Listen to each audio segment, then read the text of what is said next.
আমার ছেলেরে অনেক চিঠি পাঠাইলাম, আমার ছেলে চিঠি গ্রহণ করে না, আমার চিঠির কোনো জবাবও দেয় না। আচ্ছা, আপনি আর চিন্তা করবেন না, আমাদের বৃদ্ধাশ্রমের পক্ষ থেকে আপনার ছেলেকে চিঠি পাঠানোর ব্যবস্থা করতেছি। ঠিক আছে বাবা, আপনারা ব্যবস্থা নেন, আমার ছেলেকে আমার সামনে একটু উপস্থিত করবেন।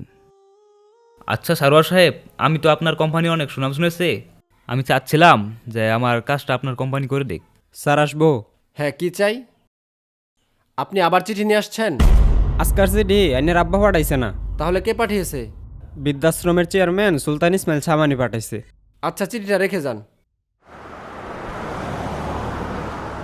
আচ্ছা আব্বু, আমরা কোথায় যাচ্ছি?